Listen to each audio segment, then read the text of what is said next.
Welcome to a new episode in the 23 part collection. This is 23 Michael Jordan videos in 23 days. Today we have a very interesting one. I was watching a video the other week and it was Jimmy High Roller's Pyramid of NBA Greats. I thought to myself, what do all these NBA greats think of Michael Jordan, who is the greatest? It got me thinking and I produced this video with all the plays that you see on screen and their thoughts on Michael Jordan. This video took a while to edit, so I really hope you do enjoy it. I would really appreciate if you guys could hit that like button, subscribe if you are new, and hit that notification button so you are notified when a new episode releases. There's a playlist on the top right of your screen that has all the MJ videos that we've done so far in the collection and in the description box down below, and all the footage that is used in this video is also featured on the screen and in the description box as well, so be sure to check them out in their entireties. I don't want to keep you guys waiting, so I hope you guys enjoy the video. From time to time, we've heard Michael's own thoughts on his exploits, but now we'd like to get the viewpoints of some of the all-time greats of the NBA.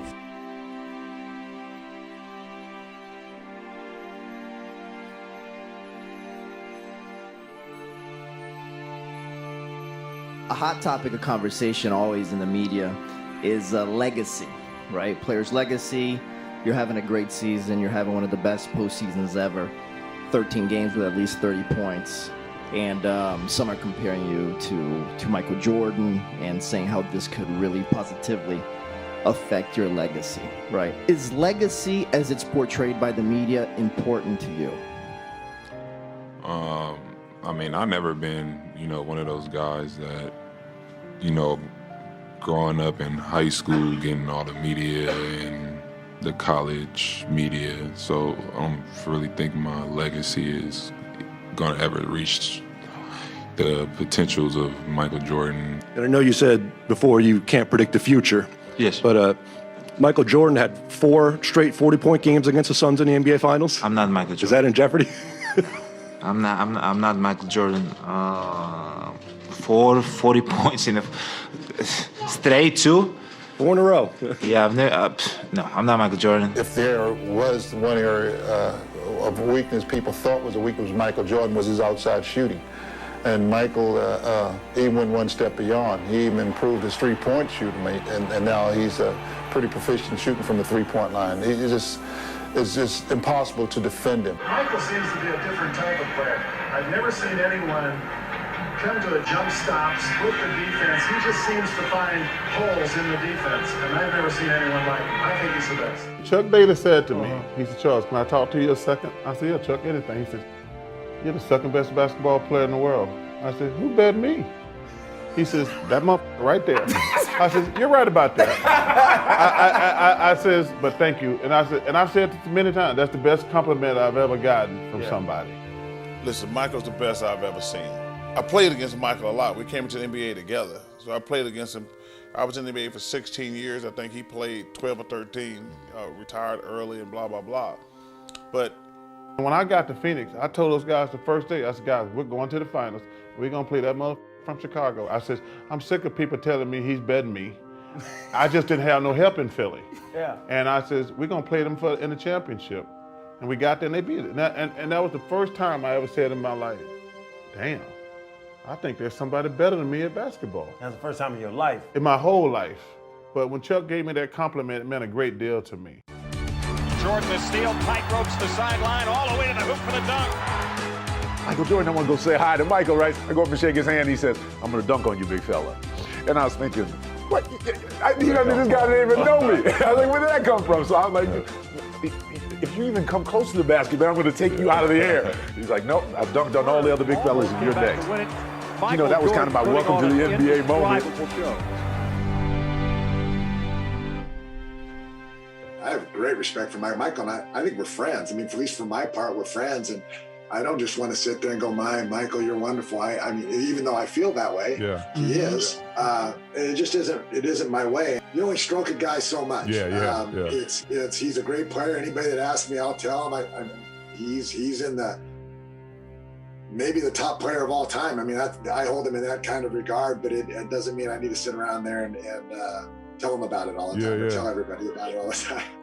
How was it checking MJ? I mean, he was a great player. Anybody that asked me, I'll tell him. He's in the maybe the top player of all time. I mean, I hold him in that kind of regard, but it doesn't mean I need to sit around there and tell him about it all the time. Yeah. Well, I've been checking him for 7 years behind the curtain in practice, so it was kind of tough because I didn't want him to embarrass me out on the court. But, you know, Michael's one of the greatest players to ever play the game, and it's tough to shut him down. And I realized that throughout my career. I had a lot of fun with him, and I really appreciate him. On the other hand, I think the fans should really appreciate the great enthusiasm that Michael has brought to the game of basketball, and especially to Chicago Stadium. Well, the thing that amazes me about Michael Jordan and about I think the rest of the players in the league is his stamina and his endurance. The thing that I wasn't able to do, the thing that Magic wasn't able to do, we succumbed to injuries. We didn't have the type of stamina, the type of energy level that Michael seems to possess every single night, whether he's playing against the worst team in the league or the best team in the league. He has an energy level that's unmatched by any other player or any other athlete that I've seen in professional sports. His energy level is so much greater than ours, it seems, that night in, night out, he's there performing at a level that we frankly just weren't able to reach, and that's why he's there tonight, healthy and trying to three-peat, and Magic and I succumbed to injury. High praise, that's for sure, Isaiah. I come from a Jordan era. I am biased, and I'm going to be biased to the day I pass away. Michael Jordan will be my GOAT. I always loved you. I love you even more. No, he would be my GOAT, but that doesn't mean I'm not taking anything away from LeBron. LeBron is amazing, but Michael Jordan is my GOAT. I play basketball because of Michael Jordan. What Jordan has done, the blueprint that he has laid is incredible, and it's amazing. And I'm thankful for it because I'm able to take a little bit of that and go do my own thing. It was 97, we was in Minnesota, and Flip had switched and put me on Michael Jordan, one of the greatest probably ever touched the ball. And we was on the right side of the court, and I counted his dribbles. I was able to catch his dribbles, you know? 1, 2, come back, cross over. He crossed it back over, 1, 2. When he crossed it back over, I stole it. Give me this. Very next play down. We go down, score. The very next play, they call it the very next play. This is no sauce. I counted the dribbles. 1, 2, come across. When I blinked, he was gone. I turned around, he was dunking the ball, giving somebody dapping halfway down the court. That fast. That's not new. Michael Jordan wasn't human. I grew up in the 90s. That was my era. I watched the Bulls all the time. You know, growing up in the 90s, Michael Jordan will always be the GOAT. Always. I don't care who comes along. I was a huge fan, and to put us in that category, I would never even go near that. Michael Jordan used to always say that you was his favorite player and you was the one he always looked to. When you used to see him play, did you see the similarities? You know, my particular style of play was really rooted in solid fundamental approach to playing the game, and with one exception, when handling the ball, you know, I always would look for daylight, you know, wherever there was daylight. And sometimes, you know, there'd only be a little bit of daylight, like between two players, and find a way to get the ball between there and your body through there. In the palm of the ball, or, you know what I'm saying, the dunk style and stuff like that. Did you see the similarities of seeing that he was watching you? You know, I would always see daylight, and maybe I could see daylight that a lot of other players couldn't see, and I see a lot of extraordinary players today, Jordan and Drexler and what have you. They see daylight where other players don't see that. And it was funny because I remember he came down and he dunked on like a whole team. And then I went down and dunked on his team. So whatever, I was looking at him, he was looking at me. And he was like, I could do it again, you know. I said, all right, well, I only get one shot at it. You know, I made it. So, right. But it was fun. And you know, those years when we overlapped, I caught him before he really hit his stride. You know, I mean, I always liked him, and I always felt that he had a lot of respect, he had a lot of admiration, and, you know, he was going to carry the torch. Yeah. And he certainly desired to do it. Did a hell of a job. Yeah. He did a hell of a job, yeah. You obviously got to play against Michael a lot on the court. What was it about him that made him so special? Determination, man, to win and be great. You know, you could see it in, you know, I remember back when Mike's first year in pros, you know, he's just a great guy, man. You know, he got the attitude for be a great guy, determination and the pride, you know, to be great. So when I say the name Michael Jordan, what comes to mind? Michael Jordan. Michael Jordan. Well, what? Like, what else I need to say?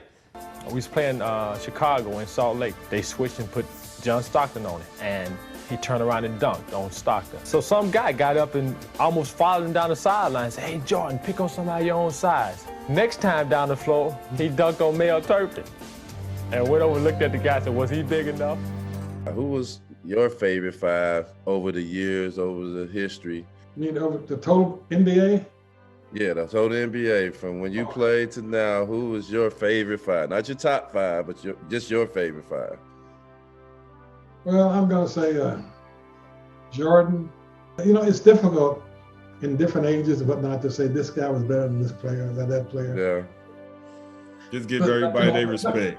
But it's going to happen. You know, I think it's great for the fans to say the players of this age are greater than anything else that ever played, which is all right.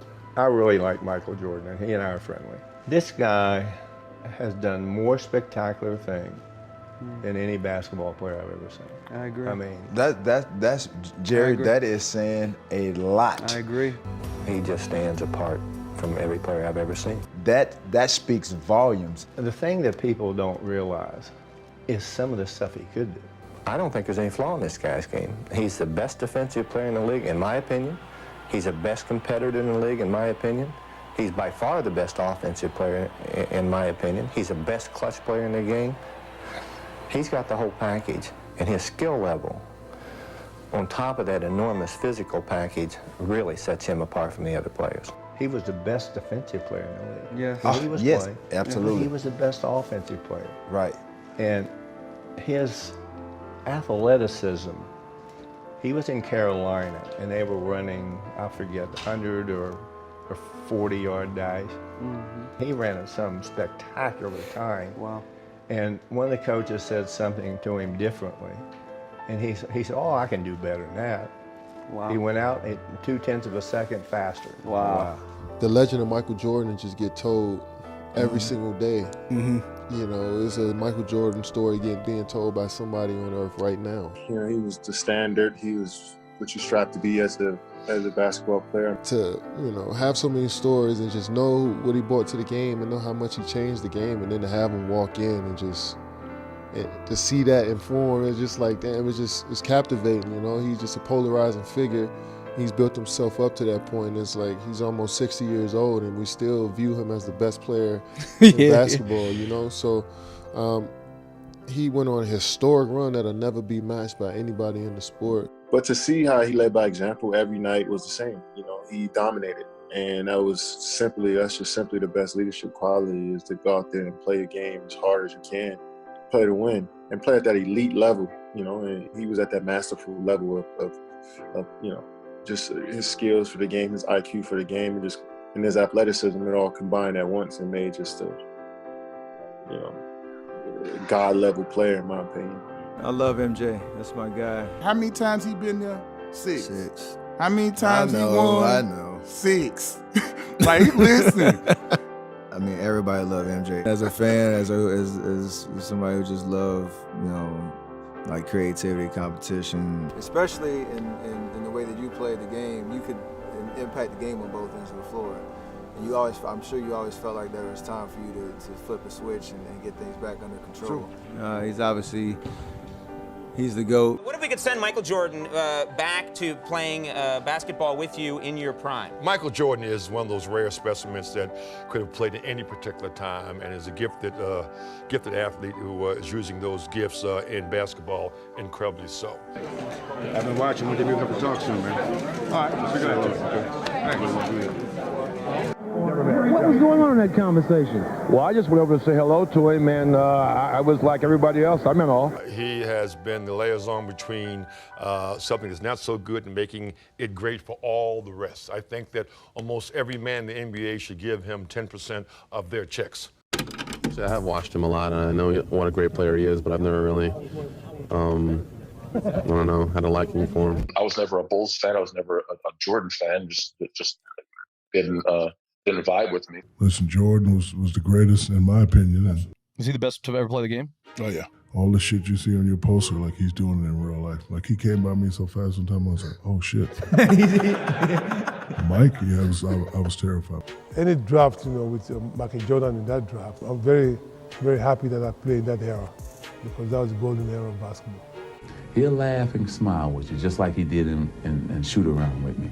He'll smile, hug me. You know, what's up, my boy? Yeah. He trying to soften you up. He gonna kill you. See, then he gonna smile and laugh with you after the game. See, Michael is like that. That's why you almost can't beat him. The only thing I can see that's a weakness to Michael Jordan is the fact that if he shows up and he just don't want to play and then only score 30 instead of 50. Michael Jordan is not only the best basketball player, but he's the most exciting basketball player to ever play. We only dream about doing things that he can do. And that's what made him Michael Jordan. One similarity, I guess there are many, but one that strikes me between you and Michael Jordan, Larry, is that killer instinct, totally ruthless on the court. You had that, and Michael does too. Well, that's awful nice, Bob, comparing me to Michael Jordan. Probably the greatest player in the game right now. I can tell you some things that happened in the games against us. One time I turned, I jumped, and he still went. His knees almost hit me in the chin. And that's when I realized that this guy's pretty special for his jumping ability, but cat quick. He closed down a pass lane as fast as anybody ever seen, and just a phenomenal player. The type of player that can go to another level anytime he wants to. Michael was a great player, and I just tried to do the best I could against him. Because it's one thing in watching him play, and then it's another thing in playing against him. He's now in a postgraduate course. Yeah, boy. Accelerated learning. His technique was flawless. I wanted to make sure my technique was just as flawless. Been down at half court, and you wanted to know how, when I turn around on my jump shot, how to feel the defense. I told him you should feel the defense with your legs. Once you feel the defense with your legs, you can take advantage of that. That was very inspiring. That's one of the few guys that I would pay to watch play because he is so talented and so much fun to watch. And if they can get a couple more just good players with him, they'll be championship contenders. As soon as he came to the league, he started leading the league in scoring. So I knew he could do it. And James Worthy said, "Watch this guy. He's gonna be something." And he was absolutely right. Are you better than Jordan? I'm not better than him, but I was at least as effective as he was. You know, I wear the number because of Mike. I think I fell in love with the game because of Mike. You know, when you're growing up and you're seeing Michael Jordan, it's almost like a god. The way that he approached the game, the way that he led his troops when he went out on the court, and his never say die attitude, man, was something I always looked up to. For my name to come up in a discussion with the greatest basketball player of all time, it was like wow. I did pretty much everything that MJ did when I was a kid. I shot fadeaways before I should have. I wore a leg sleeve on my leg and folded it down so you saw the red part. I wore black and red shoes with white socks. I wore short shorts so you could see my undershorts underneath. But I did everything Mike did, man. I wanted to be Mike. And so for my name to come up in any discussion with Michael Jordan, so it's just a wow factor. I don't really have nothing to say. First of all, you're never going to say who's the greatest of all time. To me, I think that's more for PR and more for selling stories and getting hype. It's an unfair parallel. It's an unfair choice. This is one way you can judge the two. How much impact did each change or evolve the game? And I hope you guys enjoyed the video. If you did, please help me out by hitting that like button, subscribe if you're new, and here are 2 new Michael Jordan videos I think that you will also enjoy. And I will catch you guys in the next one.